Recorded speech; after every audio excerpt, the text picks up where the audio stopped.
Boa noite a todos.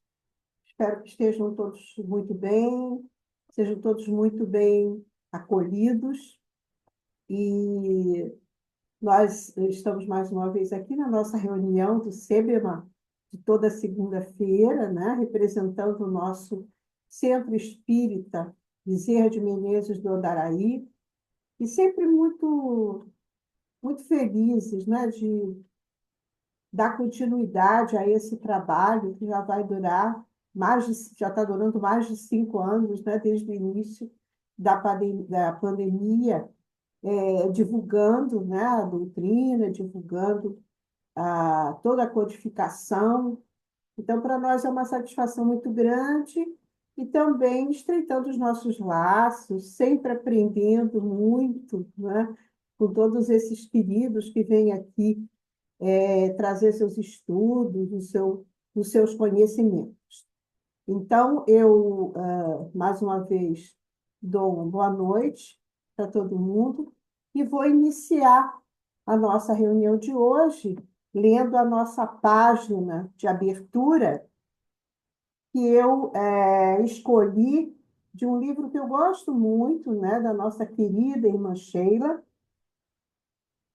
e que a página chama-se Hoje.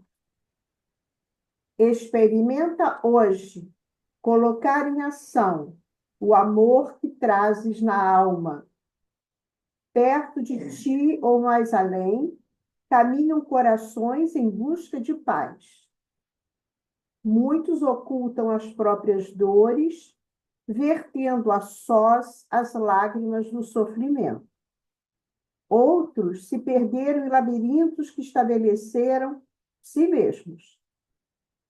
Uma palavra que digas, um gesto que faças, uma prece que direciones ao alto, poderá auxiliá-los na conquista do equilíbrio. Começa hoje, canalizando os recursos com que a vida te favoreceu, socorrendo e consolando, reerguendo e apoiando. Amanhã, talvez lamentes as horas perdidas com as bagatelas da existência material, quando poderias converter-te no irmão de caminhada, auxiliando os caídos do caminho rumo à plenitude espiritual. Então, com esses conselhos, né, de irmã Sheila, nós iniciamos aqui a nossa prece, dando graças a Deus, agradecendo a Jesus, o nosso guia, o nosso modelo de todos os momentos da nossa vida, a nossa querida Mãe Maior, Mãe Santíssima, agradecendo ao querido Dr. Bezerra de Menezes, que é o diretor espiritual desse trabalho, e a toda a equipe espiritual do SEBEMA, a todos os amigos que estão conosco, sabemos, nesse momento tão singelo, mas tão importante para as nossas vidas. Sabemos que as bênçãos desses momentos de estudo, de onde nós temos os nossos corações aqui entrelaçados, né? Nesse momento em que pensamos, em que oramos, essas bênçãos não só estão aqui direcionadas para os nossos lares, mas em especial para a nossa casa espírita, né? E toda aquela comunidade do Andaraí, que é o foco, vamos dizer assim, que é é, é o grande pensamento de nós, de todos os trabalhadores dessa casa, daquela comunidade, né? Tão carente de tantas coisas. Então, nós agradecemos a presença de todos que estão aqui tão carinhosamente, né? Atendem ao nosso chamado. Muito obrigado, Jesus, que possamos ter, como certamente teremos, momentos de aprendizagem, de comunhão. Assim seja. E hoje teremos, mais uma vez, um momento muito bacana, com a nossa querida Thelma Cerqueira. Olá, Thelma, boa noite. Boa noite a Thelma está todos. entrando aqui com a gente, é, sempre aceitando, né, esses nossos desafios, né, os nossos estudos. E hoje ela vai trazer, eu acho que eu não preciso nem apresentar, até uma trabalhadora da nossa casa e uma grande trabalhadora, né, do movimento espírita de muitos anos. E ela vem trazendo um estudo muito interessante, a mãe de Dimas, por conta do Dia das Mães, né, Thelma, que ela falou para mim. Então, ela traz um estudo muito interessante, a mãe de Dimas. Muito obrigada, querida. Tem a palavra. Obrigada, Jurema. Boa noite àqueles que a gente não tinha visto ainda, Cristina, Ângela, e todos nós, né, sejamos assim envolvidos nesse tema que a gente escolheu para hoje e achamos bem pertinente, não só pelo fato, né, de estar assim próximo ao Dia das Mães. Mas essa proposta de Dona Amélia vai nos trazer assim conceitos e observações muito importantes para todos nós, não só as mães, como os pais, como os educadores, como os evangelizadores, como os avós, né? Os tios e todos aqueles que estão assim envolvidos com as nossas crianças, né?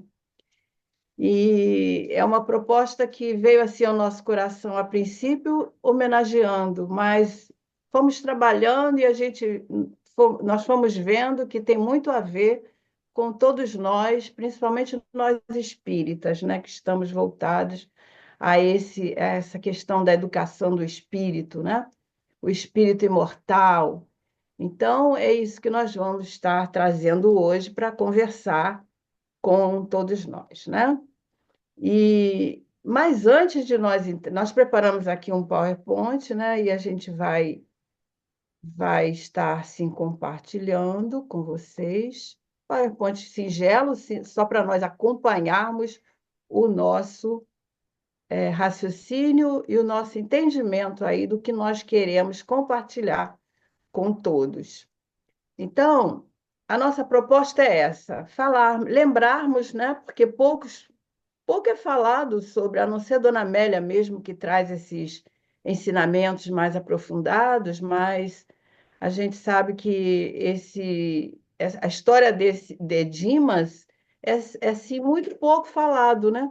Mas Dona Amélia vai nos aprofundar um pouco mais essa lição no seu livro Até o Fim dos Tempos, e nós vamos fazer um paralelo aí com a missão da maternidade, mas dessa forma, abrangendo outros parâmetros, porque esse tema ele é muito abrangente, né? Nós poderíamos ficar aqui, vocês vão ver pelo conteúdo que a gente poderia estar conversando muito. E eu espero que vamos deixar assim, os minutinhos finais para a gente até trazer o que vocês entenderam, pensaram e observaram a respeito da nossa conversa. Então, como nós falamos, a bibliografia é essa, né? Até o Fim dos Tempos, utilizamos Pensamento e Vida de Emmanuel, alguns livros de André Luiz, Obreiros de Vida Eterna, Missionários da Luz, Ação e Reação, onde tem essas chamadas para nós, né? Os livros da codificação, o Evangelho segundo o Espiritismo, o Livro dos Espíritos, a Gênese, e o livro que nós gostamos muito, que é Nossos Filhos São Espíritos, que é do nosso querido, saudoso Hermínio de Miranda, que acredito que todos vocês conheçam, né?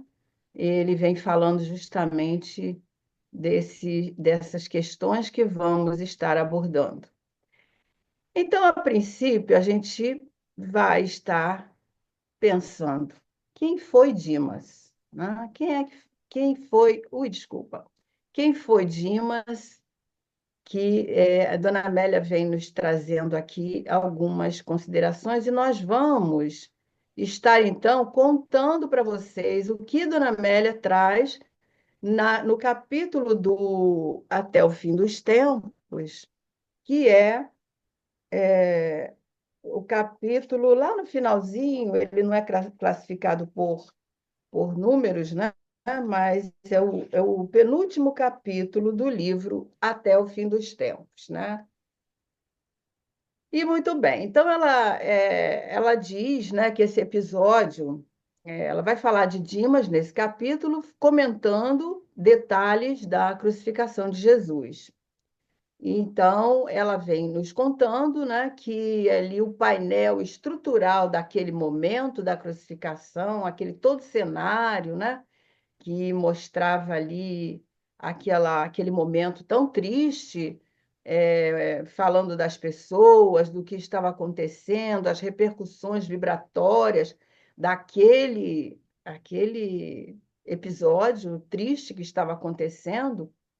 E ela nos fala conta, né, assim, detalhadamente, em poucas palavras até, que um capítulo não é muito grande, ela diz que estava acontecendo ali aquela cena difícil que ela conta ali no Gólgota, no Monte da Caveira, né, como era conhecido. Então, ali estavam as três cruzes. E no meio estava o nosso mestre Jesus, né? Então, a cruz da direita era esse companheiro, Dimas, né? Jesus havia sido preso, julgado, condenado, e todo aquele episódio ali era um episódio muito, muito triste, né? Muito, muito consternador. E Jesus ali naquela situação, com Maria aos pés da cruz, os soldados que, enquanto eles estavam ali naquela agonia, jogavam, né, displicentemente, fazendo apostas, e tinha uma grande multidão ali, em pequenas aglomerações, né? Uns por curiosidade, outros chorando a morte de Jesus, e outros ali em situação como essas mulheres que nós vamos comentar, né? Então, ela estava junto de uma das cruzes, e a outra cruz, do outro lado, era de um outro companheiro com o nome de Gestas, também citado por Dona Amélia. Nós não vamos encontrar esse nome em outro lugar, pelo menos nós não temos esse conhecimento. E esse Gestas blasfemava muito, reclamando, com palavras chulas, né, revoltado. E do lado direito de Jesus estava Dimas, um homem jovem, dos seus 30 e poucos anos, e as mães ali, Maria acompanhada de algumas das mulheres que seguiam Jesus, ao pé da cruz, a chorar, a lamentar, certamente. E Maria prestava atenção, embora consternada, ela prestava atenção em tudo que acontecia, pensando certamente que o porquê do seu filho estar ali, né? Um homem que não tinha nada para pagar, né? Não tinha débito nenhum, não era um criminoso, enfim, mas ele estava ali.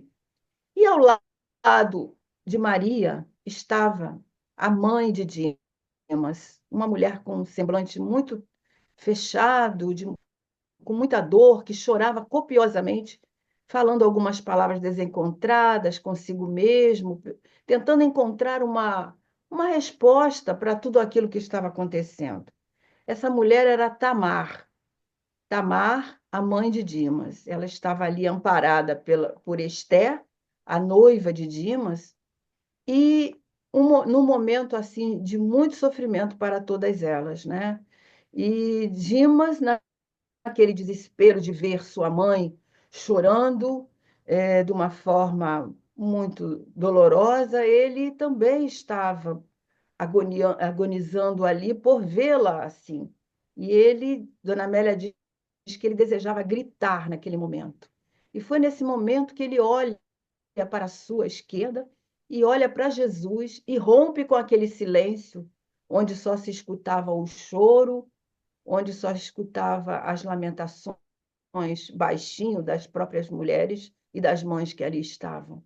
E aquele silêncio é rompido e Judas pergunta: Senhor, aliás, fala, né? Senhor, lembra-te de mim quando entrares no paraíso. Jesus sente aquele arrependimento sincero que certamente chegava à sua consciência numa hora extrema, numa hora tardia, talvez, mas ali naquelas palavras havia muita sinceridade e um sentimento muito profundo no seu pedido. E Dimas, naquele momento, ele reconhecia todos os seus erros na sua consciência. E o seu maior desejo era não ver a sua mãe sofrendo tanto. Ansiava por confortar essa mulher naquela agonia de sofrimento. Como também a noiva humilhada que estava ali, mas ele entendia que era muito tarde. Mas Jesus sentiu tudo isso no íntimo de Dimas e olha para ele com muita doçura, cheio de compaixão, cheio de misericórdia, e diz: em verdade, te digo hoje, hoje mesmo estarás comigo no paraíso. E Maria acompanhava toda aquela cena. E mesmo na forma mais dolorosa que se encontrava, ela se desloca suavemente e vai até aquela mãe. E olha para ela e pergunta, baixinho: É teu filho? Aquele homem é teu filho? E ao escutar aquela voz, Tamar procura recordar na sua tela mental onde tinha ouvido aquela voz. Ela parecia conhecida. E certamente era dali mesmo da região, onde as mulheres se encontravam no poço, muitas vezes, né, para pegar água, que era um costume necessário à época e à situação. Itamar afirma com a cabeça para Maria que sim, afirmava cheia de emoção, de pranto, com os olhos cheios d'água, cheio de lágrimas. E ela diz: sim, sim, ele é meu filho Dimas, é meu filho, sim. E Maria olha para aquela mulher e diz: olha, se esse aqui do meio é o meu filho, e se o meu filho diz para o teu filho que ele entrará no paraíso hoje com ele, creia, porque o meu filho nunca mentiria. E o teu filho terá a oportunidade de entrar no reino dos céus hoje. Confia, creia. Aquela mulher sofrida fechou os olhos como se agradecesse e deixou-se ali abraçar por aquela mãe Maria, né, que também sofria a mesma agonia, as duas estigmatizadas pela dor da morte dos filhos. E naquele momento foi como se recuasse assim na mente de Maria, de Tamar, todo o passado de Dimas, tudo repercutia ali na sua mente, como se fosse um filme. E ela começa a recordar da infância, da adolescência, da juventude daquele menino, hoje aquele homem, e os seus instintos maternos já percebiam desde cedo as más tendências do seu filho. Ela sabia que seu filho praticava algumas ações que sempre a deixava muito preocupada, porque algumas vezes ele chegava em casa com moedas, com objetos, e quando ela questionava, quando ela ia arguí-lo, ele sempre tinha uma resposta, sempre tinha algo, uma forma de falar que a convencia. E ela pensava: não, meu filho está falando a verdade. Afinal, Dimas é um menino de apenas 9 anos, tão jovial, tão querido, tão extrovertido. E assim ela envolvia com muito carinho, e Dimas sempre a enchia de beijos, porque ele era muito afetuoso. E sempre que Tamar pensava sobre isso, ela sofria muito por antecipação. Parecia que ela estava antevendo algo que poderia acontecer, como acontece, né, com todas as mães. E o tempo foi passando. Dimas foi chegando à adolescência e ainda com o peso da orfandade do pai, porque ele não conheceu o pai, as necessidades do momento, as coisas se intensificavam, contribuindo para que Dimas buscasse recursos com a intenção de ajudar a mãe sofrida. Mas Dona Amélia nos diz que a verdade é que Dimas realizava mesmo pequenos furtos com esse objetivo de levar para casa alguma coisa e sempre pensando na mãe. Mas Tamar sempre que surpreendia, o arguía, o perguntava, o questionava, e ele sempre apresentando as desculpas que ela, por uma, por vários motivos, ela aceitava aquelas desculpas. Se ela encontrasse moeda, por exemplo, ele dizia que alguém pagou por alguns favores e em alguns objetos alguém lhe retribuiu, né, com objetos os favores que ele fazia. E assim o tempo foi passando e todas as pessoas da região conheciam esses atos de Dimas, comentavam, lugares pequenos, todo mundo comentava, mas ela vivia naquela aflição e não tinha paz, muito preocupada. Até que um dia ela constata a verdade. Ele já estava adulto, já estava noivo de Tamar, as notícias corriam e naquele momento ela descobre que Dimas ele agia junto de outros desordeiros que agora estavam mesmo se atirando aos abismos dos crimes.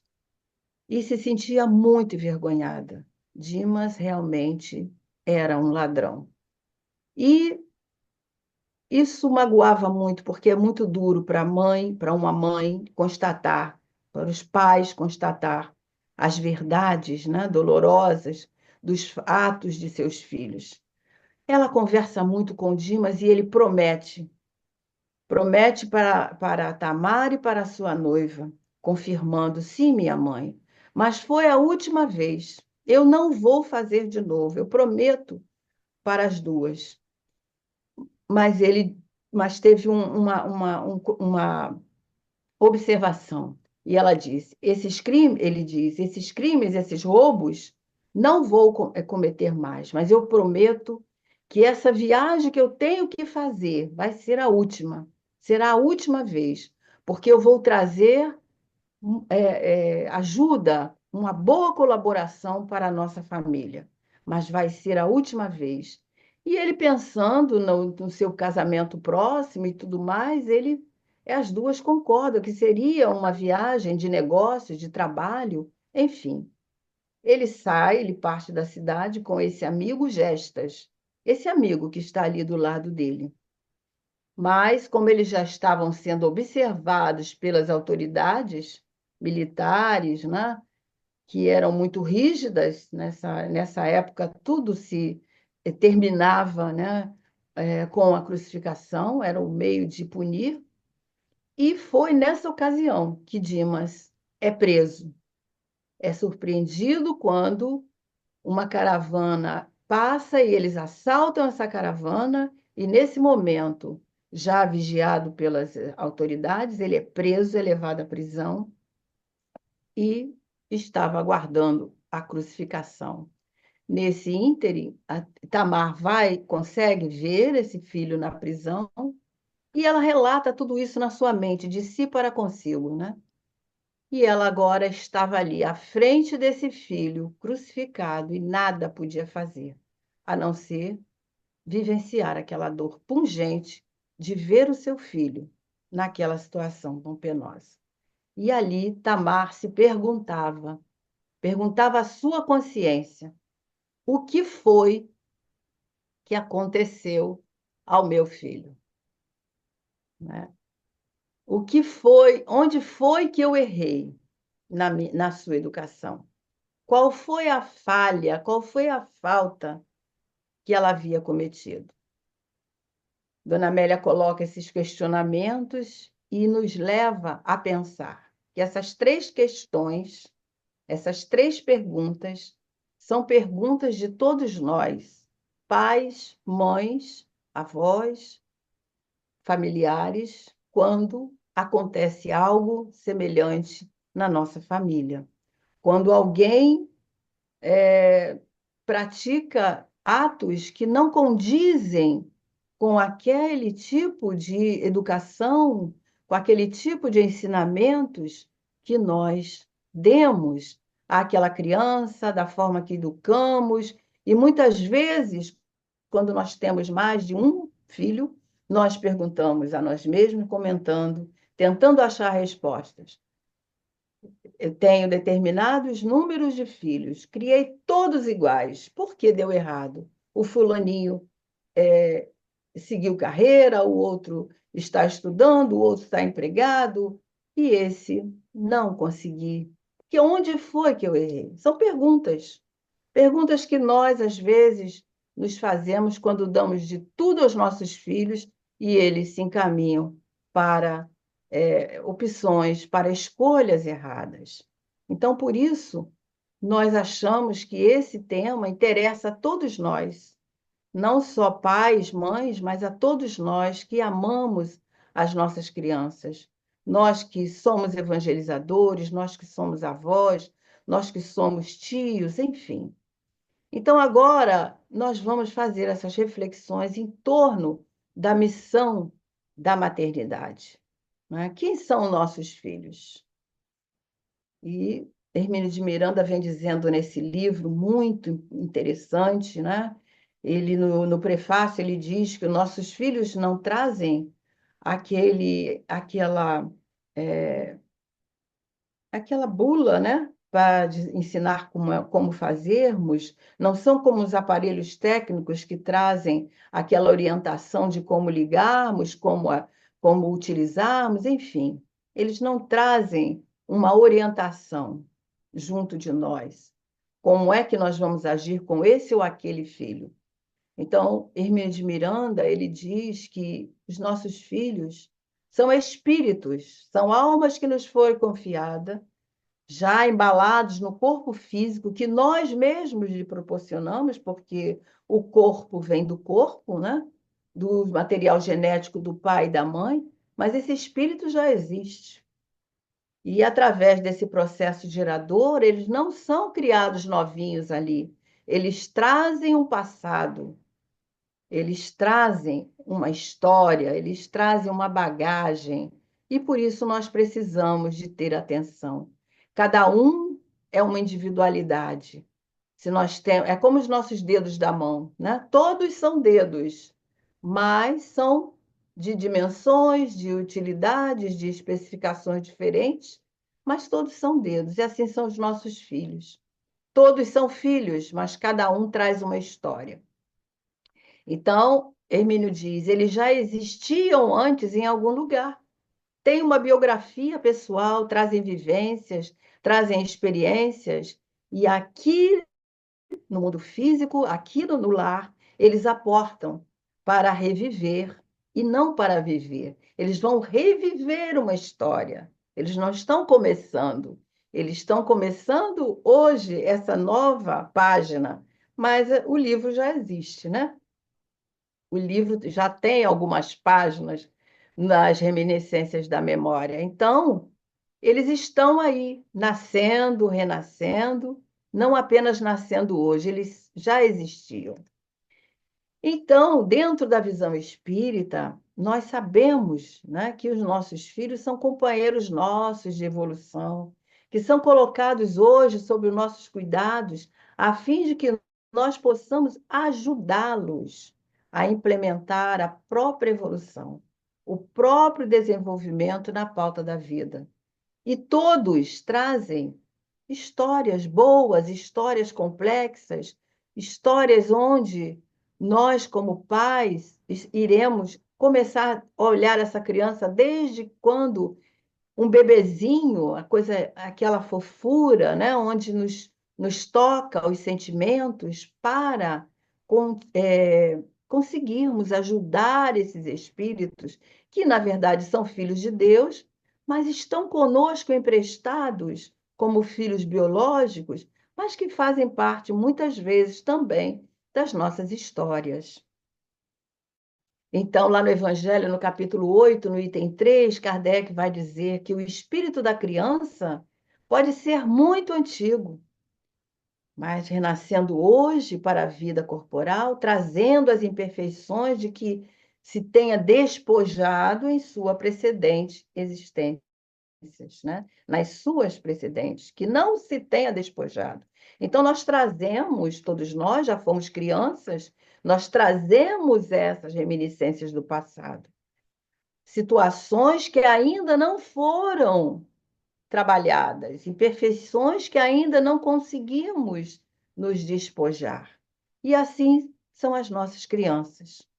Então, Kardec continua dizendo que desde o berço, a criança manifesta ali os instintos bons, os instintos maus, que trazem da sua existência anterior. Então, é necessário aplicar-se em estudá-los. E todos os males começam nessas questões que são filhas do orgulho, as más tendências, os vícios, filhos do orgulho, do egoísmo, que está aí disseminando todas essas características. Então, Santo Agostinho, ele vai dizer, né, que espreitai, eu gosto muito dessa fala dele, espreitai, pois, os menores sinais que revelam os germes desse vício e dedicai-vos a combatê-los, sem esperar que eles lancem raízes profundas.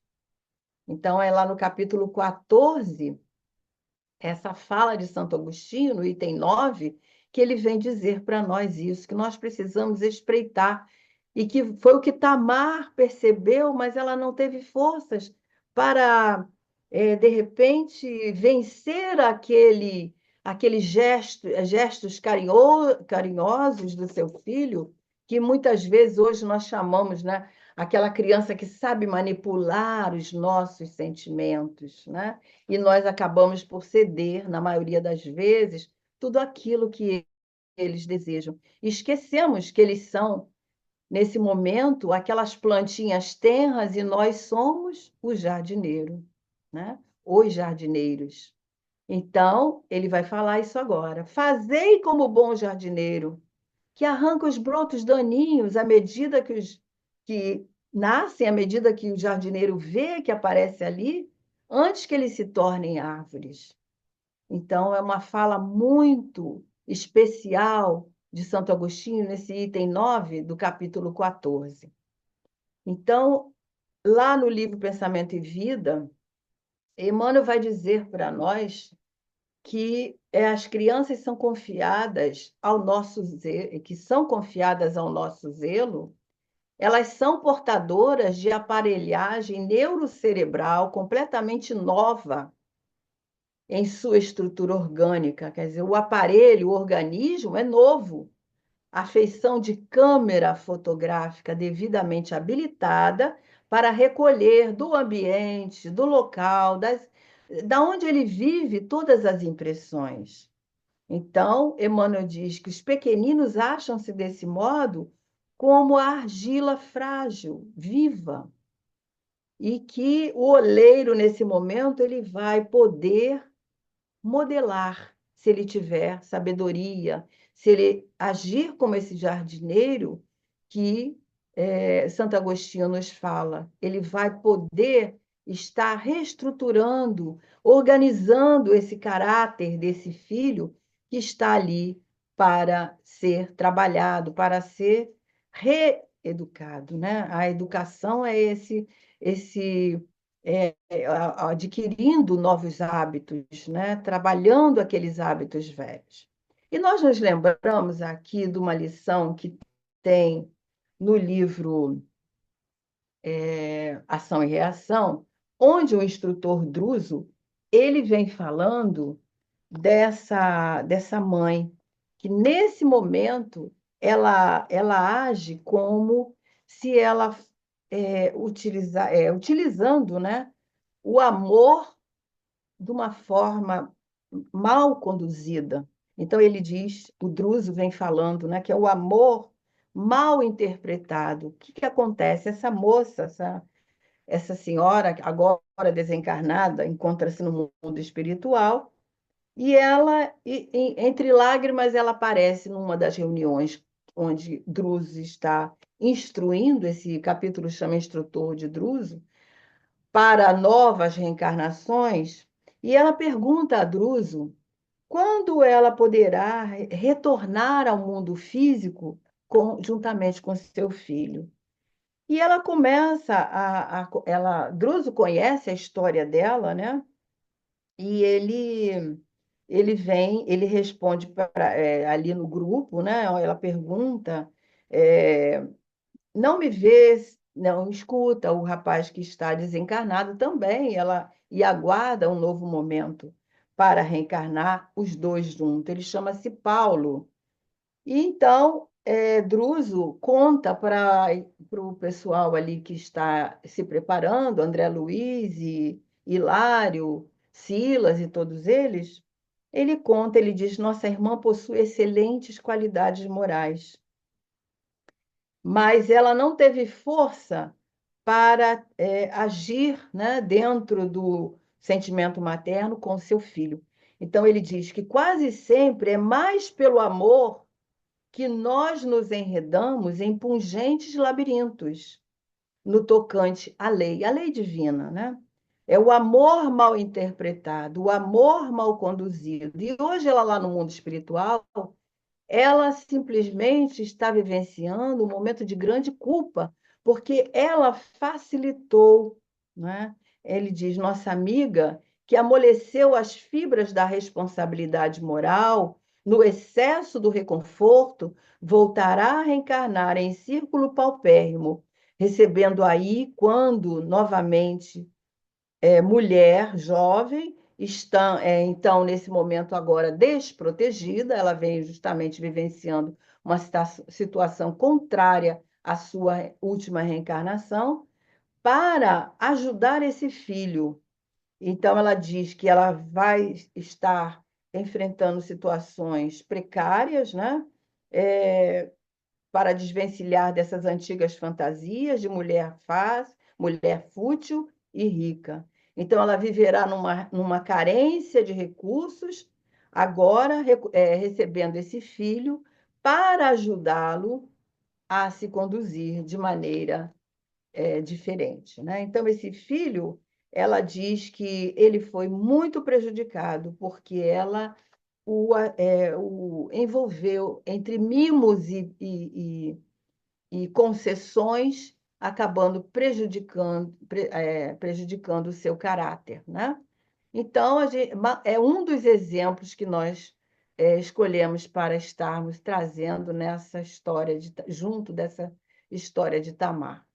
Então, Allan Kardec vai nos dizer nesse capítulo, né, dos infortúnios ocultos, que nós não podemos esquecer que na Terra nossos filhos são companheiros que retomam transitoriamente, ou seja, por um período pequeno, ao nosso convívio, quase sempre para se reajustarem conosco e com os impositivos da lei.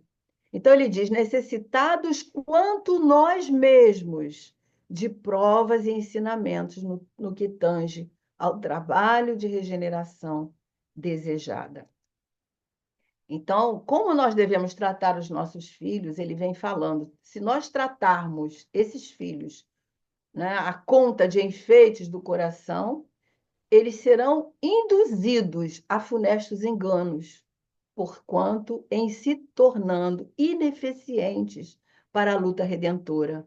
Quando se lhes desenvolve o veículo orgânico, quer dizer, o corpo físico, desenvolve facilmente, se ajustam ao complexo dominante das inteligências aclimatadas na sombra, ou seja, nos erros, na rebeldia, agravando, né? Porque eles estão aí gravitando através da influência do passado, que, apesar do esquecimento, esse passado, de certa forma, tem algumas repercussões nos impulsos que são desenvolvidos no nosso, através do meio, através da vivência desse espírito. E nós fomos lá nessa questão, né? Por que a gente está falando isso? Porque na questão 582, Kardec pergunta se a missão paternidade, se é considerado a paternidade como missão. Ele pergunta isso no sentido da paternidade, não só de sermos pais masculinos, pai, né? No sentido físico, mas pai no sentido geral, no sentido pai, mãe, e aqueles que educam, aqueles que participam dessa primeira e segunda infância, principalmente, e até a terceira, só que as coisas estão mais antecipadas nos nossos dias, né?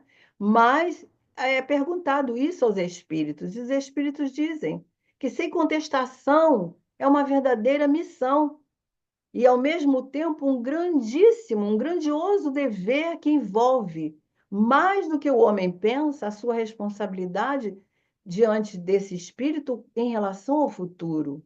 Então, Deus colocou o filho sobre a tutela dos pais, a fim de que estes o dirijam pela senda do bem. E lhes facultou essa organização débil que nós falamos, o bebezinho que chega na sua primeira infância, para se tornar propício a todas as impressões, para despertar no pai, na mãe, nos familiares, o amor, né? Aquilo que o espírito precisa para uma nova situação.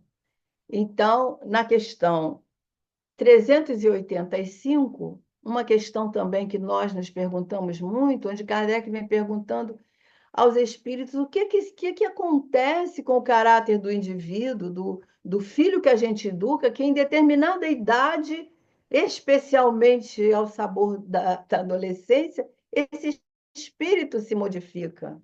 O que acontece nesse momento? E os espíritos respondem: é que o espírito retoma a natureza, ou seja, a sua individualidade, a individualidade que lhe é própria, e ele se mostra como ele é. Ele vai mostrar a sua verdadeira identidade. Então, o que acontece às vezes com os nossos jovens, que no período de adolescência, a gente não sei o que acontece com esse jovem. Ele mudou. Era um menino assim, assado, um menino que fazia assim, que era um bom filho, que era estudioso. E, de repente, ele se modifica. O que será que acontece? Então, tem um capítulo muito interessante no Missionários da Luz, no capítulo 2, aonde Alexandre dá uma verdadeira aula sobre a questão da glândula pineal. O capítulo se chama Epífise. Então, o que acontece com esses jovens, esses adolescentes que mudam, que se mostram, às vezes, rebeldes, de difícil acesso, né? Então, Alexandre diz que aos 14 anos, a glândula pineal acorda no organismo do homem, reabrindo um mundo de sensações, de impressões, trazendo à sua memória, né, emoções que foram vivenciadas em outras existências, que são esses impulsos fortes que até a nós adultos nós também sentimos, né, em alguns momentos, mas o jovem com maior intensidade, porque o caráter está se moldando. Então, aquele jovem que traz aquelas emoções cultivadas lá no passado, hoje chamado ao reajuste pela reencarnação, ele sente essas energias vivas dentro dele. Por isso, muitas vezes, são levados aos vícios, são levados aos arrastamentos, que não são arrastamentos irresistíveis, mas, devido à fragilidade, são arrastados, sim, porque não têm firmes dentro de si ainda a vontade, o desejo de modificar a sua caminhada. Então, por isso, nós precisamos de auxiliar os nossos jovens no direcionamento dessas energias interiores, esses sentimentos, esses conflitos que todos nós trazemos, mas que começam muitas vezes a se aflorar nessa idade. E quando nós olhamos para um jovem, um adolescente, que nós vemos tão conturbado aqueles sentimentos, nós temos compaixão, porque sabemos que ali, naquela indumentária aparentemente jovem, está um espírito, muitas vezes, comprometido com a lei, comprometido consigo mesmo, com tantas questões que trazem dores. Né? Então, cada espírito traz a sua história, cada espírito traz suas necessidades. Alexandre fala sobre isso. Aí, mesclada nesses diferentes conflitos, que são inúmeros, né? São também mesclados por inúmeros sentimentos, por isso é tão difícil nós penetrarmos no universo desses espíritos, né? Embora jovens. E como quebrarmos isso? Se não for através do sentimento. Fazer esse jovem sentir as suas emoções, sentir o belo, sentir tudo aquilo que ele traz dentro de si como bagagem, né? Então, muitas vezes é necessário trabalharmos essa consciência, esse espírito que está ali, muitas vezes, perdido. Fazer ele se conscientizar de que ele é o planejador da sua existência, do seu destino, da sua história, coisas que não são tão fáceis assim. Falar para ele que ele é responsável por suas escolhas. E hoje, nos nossos meios, isso tudo se torna muito conturbado. Então, não temos como mudar os pensamentos, não temos como mudar esses sentimentos que geram essas perturbações, hábitos seculares, tendências, costumes, vícios que são trazidos. Então, nesse momento, todos estamos envolvidos nessa grande tarefa de educar, principalmente pais, avós. Tem, às vezes, alguns comentários de algumas pessoas imaturas nesses conceitos, que dizem, por exemplo, que o avô é para, é para estragar o neto. Né? Olha que fala forte, né? Nós, quando agimos assim, quando falamos assim, nós não estamos sabendo o que estamos falando, né? Porque quando nós somos permissivos, onde tudo pode, na casa da vovó, tudo pode, né? Tem alguns dizeres assim. Isso não é uma fala de amor, porque nós vimos aí o amor mal conduzido, o amor mal interpretado, o que ele vai gerar. Nós não podemos ser radicais, mas não podemos também não deixarmos de agir de forma correta com aqueles valores que nós já sabemos que pode vir a trazer escolhas, a formar nessa mente que ainda está ali confusa diante de si mesmo, caminhos que mais tarde serão dolorosos. E aqui nessa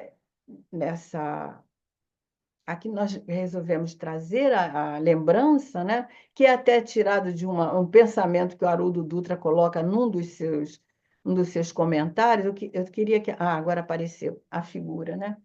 Que é qual é o primeiro ponto onde nós podemos agir, que é o culto no lar, né? Esse culto no lar, que nessa fala de Haroldo, ele diz, né, que o lar é o local onde há mais chance do amor reinar sobre todas aquelas, não só o ódio, mas os pontos difíceis que vão ser trabalhados. Então, esse culto no lar, embora às vezes nós não entendamos a necessidade, a significação dele, ele é o lugar onde a maioria das nossas dificuldades podem ser reajustadas, pelo menos trabalhadas ali pelos espíritos que sabem da dificuldade daquele pai, daquela mãe que não sabe como agir muitas vezes, que está inseguro diante daquelas questões, porque educar não é fácil. Educar é uma tarefa árdua. Então, é no culto no lar que nós vamos contribuir para o equilíbrio dos nossos filhos, para que esses espíritos possam ali, desde pequeno, receber essas energias, numa sintonia simples, numa reunião muito singela ali, uma vez por semana, oferecendo condições de que aquele espírito assimile aquelas sementes que vão ser plantadas naquele momento. E esse filho pode não seguir esses caminhos que nós seguimos, mas ele vai ter as sementes que, mesmo ao desencarnar, ele vai lembrar dessas sementes. É a oração, é apresentarmos Jesus para esses espíritos, é falarmos de Deus, é falarmos, é conscientizarmos, aliás, conscientizar ninguém conscientiza ninguém, mas é para esclarecer a esse espírito que ele está construindo o seu próprio progresso, né? O seu próprio amanhã.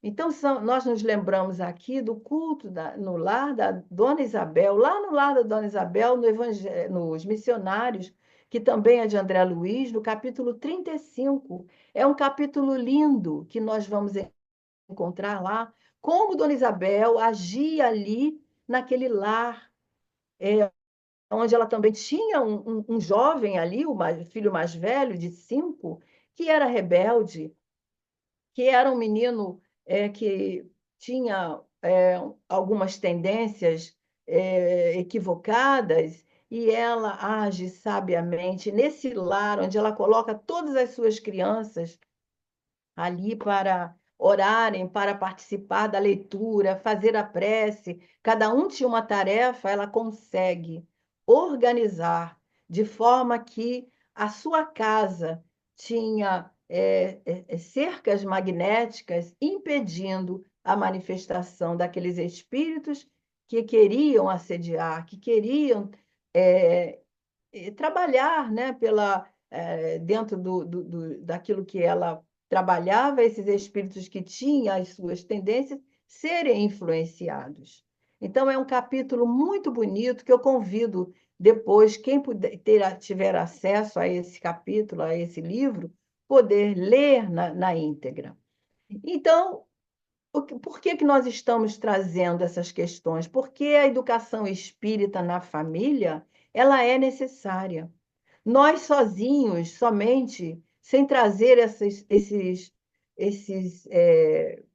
parâmetros de Deus, de Jesus, sem falarmos das leis divinas, sem falarmos da origem que os nossos filhos têm origem divina, trazer esses conceitos que nós, que trabalhamos principalmente como evangelizadores, sabemos, mas que quando passamos a estudar a educação espírita, quando passamos a estudar sobre a questão que nossos filhos são espíritos, nós passamos a entender.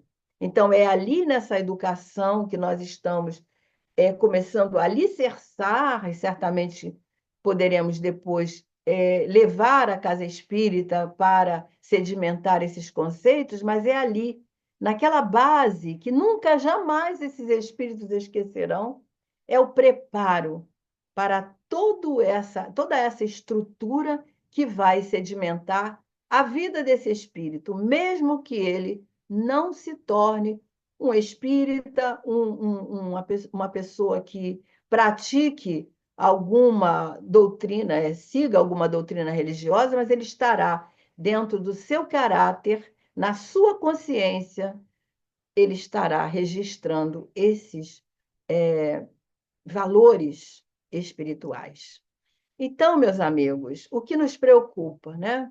Kardec fala na geração nova, lá no capítulo 8 da Gênese, no item 27.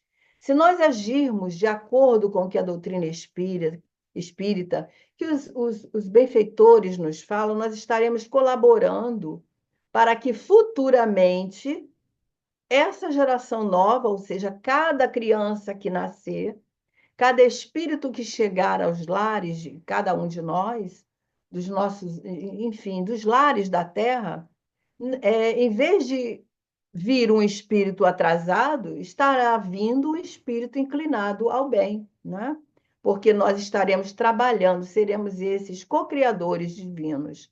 Mas muita coisa nos preocupa, porque nós sabemos que estamos recebendo a todos os instantes as crianças que hoje têm uma capacidade imensa, um conteúdo, uma bagagem imensa em todas as áreas, muita inteligência, muita capacidade intelectual, mas são espíritos que precisam de um direcionamento. Então, aí é que não podemos errar para não direcionarmos mal o nosso amor. Então, precisamos estar muito atentos.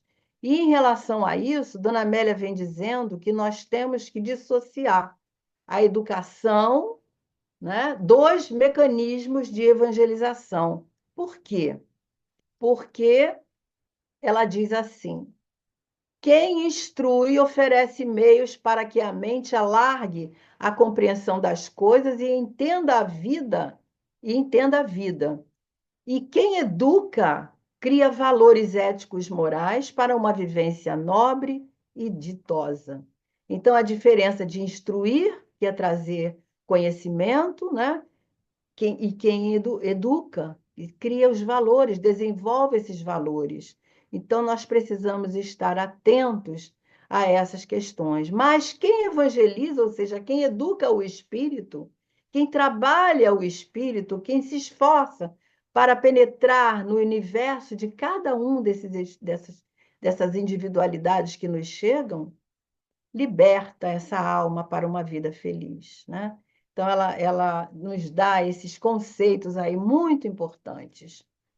E aí a gente vai acelerar um pouquinho, que acho que já estamos chegando na nossa hora, e nós vamos aqui falar sobre essa questão da tarefa de educar, que não é uma tarefa fácil, e nós só podemos educar bem se nós estivermos andando junto da tarefa da evangelização desses espíritos, ou seja, mostrar o caminho do bem, porque muitos desses espíritos trazem quadros de muita dor, eles precisam de amparo, eles precisam de ajuda no campo moral, mesmo que tenham toda essa capacidade. Todos vão passar pelo período da adolescência. Então, nós precisamos de estar atentos. E hoje, o que me chama muito a atenção, quando nós refletimos sobre essas questões, né, são que nossos jovens hoje têm muitas outras oportunidades diferentes daquelas que nós hoje, que estamos casando nossos filhos, que estamos recebendo os nossos netos, que estamos nessa faixa etária, diferentemente dos jovens hoje que estão construindo seus lares, nos preocupa muito, porque esses jovens que chegam hoje trazem conteúdos, trazem possibilidades aí favorecidas pela tecnologia, diferentes do nosso tempo. Então, se torna muito complexo para nós entendermos o universo desses espíritos, que muitas vezes têm as suas dificuldades, mas em outros âmbitos. São muito inteligentes, trazem uma capacidade fenomenal, muitos deles, né? Então, nós fomos aqui, aliás, veio por acaso nas nossas mãos essa semana, hein? Chegou por acaso uma coluna no jornal, o Globo, de 23/3/2025, aonde um pediatra chamado Daniel Becker, ele fala coisas muito interessantes. Se vocês tiverem acesso, leiam, nós não vamos ler. O título da coluna chama Para Não Perder Nossos Meninos. E ele vem dizendo que a geração de hoje que atravessa a adolescência é a primeira a crescer sem a memória de um mundo não digital. Então, o mundo digital é o que está em questão, né? E nesse mundo digital existe uma mudança profunda, porque trazem consequências que ainda nós estamos longe de entender. São meninos que existe uma presença maciça aí nas redes sociais, principalmente de meninos, né, que atuam nessas informações, nessas validações, nesses conceitos, nesse mundo, nesse universo que nós desconhecemos muita coisa. Então, são garotos de 10, 12 anos, né, que são que têm informações profundas de questões aí trazidas pelas facilidades pela possibilidade que a tecnologia nos oferece e que trazem malefícios muito grandes, né? Nós não fazemos noção desses males que existem nesse universo por detrás da nossa visão, porque nós não alcançamos devido até aos nossos interesses. Então, a maioria dos pais hoje dão um tablet para seus filhos que têm a idade. Então, lá no finalzinho dessa coluna, ele fala como que nós podemos ajudar os nossos meninos. Aí ele coloca, atrase ao máximo a entrada nas redes sociais. Quando entrarem, imponha limites, exija respeito, o respeito básico no nível social, no nível familiar, né? A convivência, a leitura, a música, a hora do sono, são questões que nós estamos lidando aí a todo momento, mas que estão se avultando. Então, nós achamos muito pertinente trazer esse perfil desses jovens que hoje atuam aí em vários acontecimentos da internet. São conversas diferentes que eles trazem através de símbolos que nós desconhecemos. Por exemplo, a gente coloca lá no WhatsApp o coraçãozinho vermelho, que a gente diz às vezes que nós gostamos, que nós amamos determinadas coisas, mas dependendo das cores desse coraçãozinho, tem conotações muito diferentes. Então, precisamos nos informar, precisamos de estar atentos nessas questões, para que esses jovens, para que esses netos, esses amigos, esses sobrinhos, essas pessoas da nossa evangelização, os nossos jovens, não se percam. Não é? Então, Kardec vai dizer para nós que a tarefa não é tão fácil como nós podemos pensar. Não exige o saber que o mundo exige, né? Porque a tarefa de educar cabe ao ignorante, ao sábio, mas nós, para cumprirmos com essa tarefa, precisamos da ajuda da doutrina espírita, né? Que faz com que nós possamos abrir o nosso entendimento a essas questões. E nós vamos, então, terminar a nossa conversa trazendo aqui dois versinhos que é desse espírito que nós gostamos muito, que é o José Grosso, aonde ele diz: a educação burila os pensamentos, abre a visão, suaviza os sentimentos, faz-nos viver melhor sobre a terra, fugir à guerra. A educação promove o futuro. Uma vez educado, fazes jus a compartilhar a mesa com Jesus, o educador mais lídimo e seguro. Isso foi psicografado pelo José Grosso, né? Que lá na Fraternidade, em 2006, e ele está falando aqui de educar com Jesus, né? Então, que nós possamos utilizar essas observações para estarmos atentos, espreitando os jovens, os amigos, os filhos, os netos que convivem conosco. Que Jesus possa nos abençoar. Muito obrigada pela atenção. Ô, Thelma, eu acho que essas suas palavras, essas questões foram calaram muito fundo no nosso coração, no coração de todos que estão aqui assistindo, eu tenho certeza, não é? Porque vem de encontro à preocupação de todos nós. Não acredito que exista aqui ninguém que eu estava observando que não possa estar, que já vivenciou, que está vivenciando essa imensa preocupação, não é? E eu gostei muito quando você comentou sobre o culto do evangelho no lar, né? A evangelização infantil é importantíssima, né? A gente sabe, e eu vou falar um pouco sobre isso, né, do culto do Evangelho no Lar, porque a nossa querida Joana de Ângeles, ela diz o seguinte, que o lar, esse reduto, né? Ele é o lar, os familiares, a família, é a nossa grande prioridade, não é? E que o lar, nós precisamos colocar Jesus no nosso lar, não tem jeito. E tem uma coisa que ela fala muito interessante, porque às vezes você começa a fazer um culto, né? Mas uma pessoa da família não quer participar, o outro não quer, o outro vem, mas você não pode Pode parar. desistir, você não pode recuar, fraquejar. Naquele dia, naquele horário, às vezes você pode até mudar as datas, os horários, por conta do interesse da própria família, de estar todos reunidos, né? Mas você não fraqueja. Por que ela diz assim? Às vezes aquele fulaninho que quer ficar no Hum, quarto, né? Tranca, ele não quer nada, ele só vai ficar ali, mas as reuniões, ano após ano, dia após dia, ele vai ouvir muita coisa dentro do seu próprio lar. O exemplo, né? O exemplo que é dado. Um dia, aquele espírito, o calo vai doer, uhum.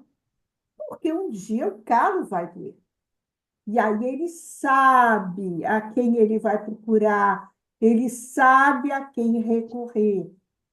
Então, eu adoro esse. Ela não falou com essas palavras, certamente, mas Uhum. é isso que ela quis dizer.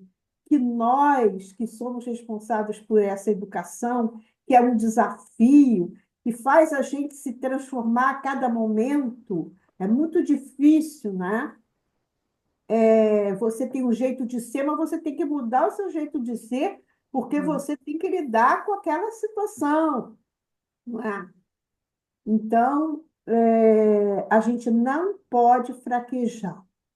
E o Jesus no nosso lar, principalmente agora que a gente está vivendo também momentos tão desafiantes na educação, que as crianças com a tela elas ficam desconectadas da gente, elas não conseguem olhar nos nossos olhos. Isso é uma coisa, todo mundo sabe disso, está passando por isso.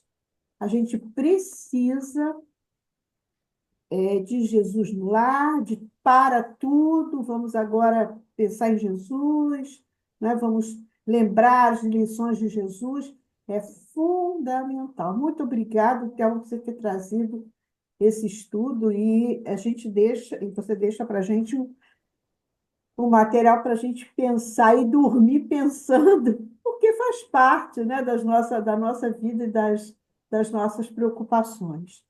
Eu vou passar então a palavra para a Cristina, nossa evangelizadora, para ela fazer os seus comentários. Pode falar, Cris. Bom, eu gostei muito da tua fala, Thelma, realmente muito apropriada nesse momento, né? Que a gente está enfrentando exatamente os problemas que você levantou, né? E eu conheço esse psicólogo, Daniel Becker, né? Até mandei um vídeo dele para o meu filho para exatamente sobre esse tema, porque é uma questão realmente preocupante. Eu tenho muito contato com meus netos e eu acompanho ali essa questão do YouTube que é perigosíssimo, né? Que a gente pensa que é uma coisa normal e fácil, né? O meu neto tem 4 anos. Às vezes eu vejo, fico sentado lá dele, aí ele está vendo Peppa Pig. Aí você, isso aí não tem problema, é Peppa Pig. Mas um segundo é Peppa Pig, e no segundo seguinte é uma coisa bizarra, pessoas esfaqueando a outra. Eu falei, que isso? Que mudou do Peppa Pig para outro negócio. Tem muitos E, eu, desenhos que e o trazem esse segundo, teor que de violência. é uma questão de segundos, muda de um quadro para o outro. E a criança não sabe avaliar. Ele tem 4 anos, então os pais realmente têm que ter uma atenção redobrada com isso, porque a tecnologia tem o seu valor, né? No caso, por exemplo, que você trouxe um PowerPoint educativo muito profundo para nós, Esse é o lado positivo. E tem um lado negativo que está aos nossos olhos, né? E a gente tem que cuidar, né? Porque faz parte do nosso dia a dia. Até Então, porque, Cristina, eles têm vocabulários diferentes que nós não entendemos, sinais diferentes, né? Esse psicólogo, nesse artigo, nessa coluna, ele fala de a cultura Red Pill, que eu não sabia disso, e um outro movimento que é o incel, né? esse eu vi o filme. Isso tem no Pois filme é, eu Adolescente. convido vocês, ele fala aqui Eu já sobre um vi o vídeo, o vídeo. ele fala aqui de um. Eu até vi ontem Eu vi. uma Muito série pequena impressionante, é. É. na adolescência, É, né? eu vi. É muito chocante, mas eu acho que Muito todos os chocante. pais devem ver, A porque gente aquilo precisa ali é se educativo, é. atualizar. É É, educativo, é. realmente, e é uma coisa que está muito atualizada, que acontece, não adianta depois Uhum. ele falar assim, aconteceu com meu filho, mas ali a série é bem clara e nítida, é Sim, importante a gente se sim. atualizar. Eu achei muito A interessante questão do também. bullying está ligado a isso, Tá né? ligado. E Crianças se esse, suicidando por causa é, do bullying. pois é, muito Então, esse importante. filme ele fala tudo sobre isso. É muito bom Com nós, certeza. educadores, Eu vi, assistirmos eu para a gente assisti. se atualizar, né? Essa semana, eu não sei se vocês acompanharam, um noticiário aí. Semana passada, um menino, um adolescente foi preso, assaltando um ônibus, e a mãe deu um depoimento doloroso. Ela falava chorando: "Não foi para isso que eu te criei", né? E a gente, nenhuma mãe cria para isso, nenhuma mãe, mas nós temos que atentar para esse lado que a doutrina espírita nos liberta, mostrando, ó, aí está o espírito, que traz as suas más tendências, que precisa de reajuste, né? E não deixarmos ao léu. Então, é isso. Eu também gostei muito da sua fala quando você fala da avó que deixa tudo. Eu Ah, sou a pois avó é, que não deixo. Então, realmente, fico naquele constrangimento, porque eu não deixo passar não pode deixar. absurdo do meu lado, né? Eu vejo que é um absurdo, eu sou obrigada a falar. Às vezes é uma questão delicada, né? Mas Hum. realmente não dá para deixar passar. Concordo totalmente com você, Thelma. Adorei a sua fala, adorei mesmo. Então, Tá? vou passar a palavra para a Jurema. E passo Obrigada, a palavra Thelma. agora para a Nádia. Estou vendo a Nádia aqui. Nádia, gostaria de falar alguma coisa? Thelma, eu estava de longe ouvindo, eu estava ali deitadinha, não estou no meu melhor momento, mas eu vi a educação do Dimas.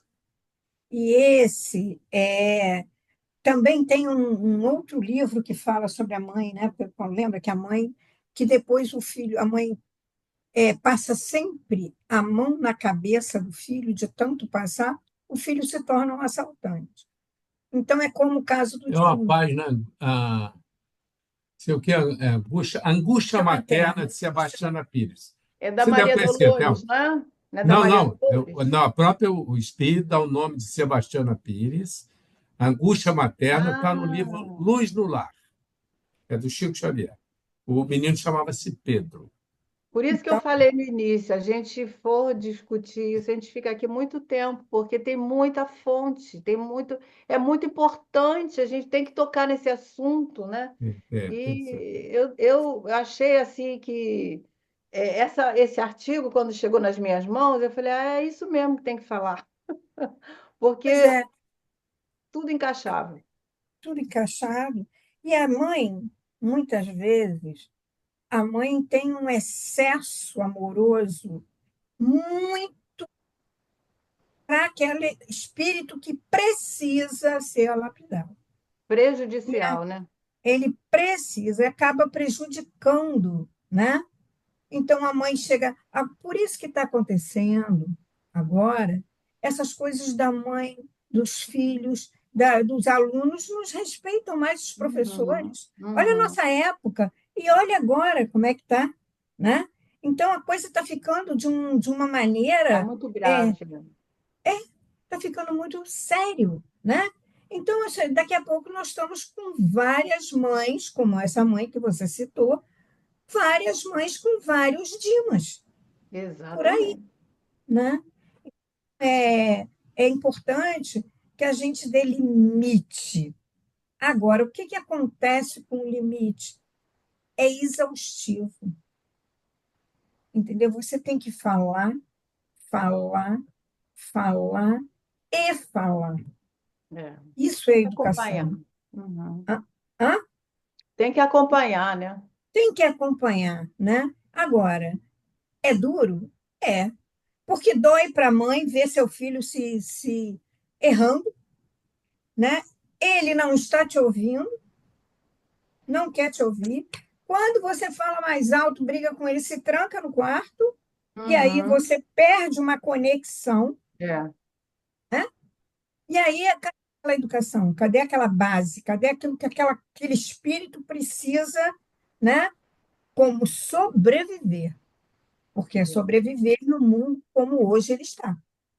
E você vê esse detalhe que Dona Amélia coloca, de que ele enchia a mãe de beijos quando se É a retratava, né? chantagem É a emocional. chantagem emocional, né? É a manipulação que tem alguns filhos nossos que são altamente preparados para isso. Então a gente acaba passando a mão na cabeça. É. E faz o que ele quer. É. A nossa fraqueza E faz o aí que a eu gente fiz. pergunta, onde foi que eu errei, né? É, Então, e errou mesmo, mas aí daí? A gente errou. não vem com manual, né? Pois é. A gente também erra, poxa, ninguém é perfeito. Erra, ninguém aprende a ser mãe, aprende na prática, né? É duro, cara, é muito ruim. É, mas são Mas, assuntos que a gente tem que levantar, sabe, para gente acordar, porque essa coisa que ele fala aqui também, hoje não existe mais aqueles brinquedos que existiam antigamente, tão inofensivos. Hoje é só digital, né? Então é muito diferente o mundo de hoje. E mais uma coisa para nós mesmos, acordarem diante da realidade que está aí, né? exatamente. É isso, mas obrigada, Thelma. Eu estava ali, Eu que estava agradeço. ouvindo, achei muito pertinente o estudo, muito. E eu Esse, nunca tinha visto o Dimas por esse ângulo. Pois é, mas é coisa de Dona Amélia. Dona Amélia, é a É, Dona Amélia. Dona Amélia. Olha, eu acho que esse tema é maravilhoso e é isso como você falou. A gente vai ter que se aprofundar mais, porque eu vejo algumas palestras na televisão, as pessoas preocupadíssimas com essa história das telas. Esse é o grande desafio, né? Tirar essas crianças de frente Sim, dessas telas, sim. porque elas passam horas, não é possível, é, elas ficam desconectadas da realidade, não conseguem nem encarar os olhos das pessoas, é assustador. E realmente você tem toda a razão, é um problema gravíssimo dos nossos tempos e que nós temos que estar ali atentos e não fechar os olhos, né, para essa Uhum. situação. Eu queria, então, antes da gente terminar, eu vou pedir a Ivone para fazer a nossa prece final. Ela pode comentar, né? A Ivone, também uma mãe educadora. Eu E eu, vou, eu vou comentar o seguinte: a minha filha, que mora em Aracaju, ela, com os dois netos que eu tenho daqui, um casal, ela controla o celular de cada um deles. Tem hora, tem dia, tem momento, entendeu? Não, num dia de semana não fica com o celular e ela controla a programação de cada um deles pela idade. Entendeu? Então, ela, claro, deixa, porque de qualquer maneira precisa, eles têm, todos têm celular e tal, mas ela controla, entendeu? Então ela bota a programação para a idade deles. E só feriados e finais de semana. Porque dia de semana ela não deixa o celular. Ela tranca o celular de tal jeito que eles não podem abrir. Então ela, de certa forma, aqui mora em Aracaju, que eu tenho os meus netos menores. Que a outra, minha filha, a outra não adianta eu falar, não. A outra não adianta eu falar, não adianta eu... Já tentei, a Erika passou para a Carolina como é que ela faz para ela fazer com a Caroline, mas Carolina é outro departamento, completamente diferente. Então, é mais difícil, é mais complicado, mas a Erika ainda tentou ensinar ela a essa parte de controlar o celular da minha própria neta. Mas acontece que cada uma é diferente e é um problema sério. Mas, de qualquer maneira, a gente tenta da melhor forma possível. Eu falo, eu mostro, mas tem um problema sério. Mas, de qualquer maneira, eu achei legal pra caramba tudo que você falou, eu achei viável, e é o tal negócio, né? A gente precisa de trabalhar agora a evangelização dessas crianças que estão indo, né, para que eles, então, possam é, fazer a sua caminhada, né, da melhor maneira possível, levando Jesus no coração. Eu acho que agora é o principal, de levarem Jesus no coração, terem o aprendizado em relação a Jesus. Mas se Deus quiser, a gente vai melhor. É um pouquinho de cada vez, é um pouquinho de. Hoje a gente vai conseguir. Tá bom. Posso fazer a prece? Pode ser. Então vamos lá, vamos pensar em Jesus e vamos torcer e rezar para que a gente possa realmente lidar daqui para frente com todas essas situações, pedindo a ajuda do nosso Pai Maior, de nosso irmão, para que fortaleça em nós essa paciência, essa tolerância, essa, essa fé, essa esperança, esse amor, para que a gente leve conosco, sempre que possível, tudo isso fortalecido nas nossas, nas nossas, nas nossas caminhadas, principalmente na parte de evangelização das crianças. Obrigada pelo tema, Pai de Misericórdia. A gente agradece de coração essa elucidação que a nossa irmã trouxe para a gente. E a gente espera realmente cada um de nós possa dar o nosso melhor em relação aos nossos que estão sendo trazidos para nós dentro do Centro Espírita, para que a gente possa trabalhar Jesus dentro de cada coraçãozinho, para que cada coraçãozinho mais tarde possa trabalhar Jesus diante. Obrigada pela oportunidade de estarmos aqui, obrigada pelo tema, pela elucidação, e obrigada por conhecermos, né, o lado que a gente não conhecia do Dimas, né? Então, a gente pode tirar disso aí algum aprendizado para a nossa, para o nosso futuro, para a nossa caminhada. Obrigada por tudo, misericórdia. Nos ajude, proteja, nos ampare nesses novos dias e que a gente possa realmente lidar com essa intempéries da melhor maneira possível. Obrigada por tudo. Ser conosco hoje e sempre. Que assim seja. Graças a Deus. Obrigada, Ivone. Obrigada a todos. Muito obrigada, Thelma, por trazer esse tema tão incrível, né? Tão forte para todos nós. Realmente, o mundo nunca precisou tanto do Evangelho, né? Tanto do Evangelho como agora. E eu quero convidar vocês para a semana que vem, a Ana Maria de Oliveira, lá do Centro Espírita Miguel, vem falar, o tema dela é Maria, Mãe de Jesus. Então, pessoal, uma boa noite a todos, muito obrigada pela Boa noite presença. a todos, até segunda. Até Thelma, muito Boa noite. obrigado. Ângela, Boa Ivone, noite a Cristina, todos. Gente, Lúcia, Obrigada até por Maristela, segunda. Eleonora. E obrigada. obrigado Obrigada, mesmo. Boa Thelma. noite. Tchau, obrigada.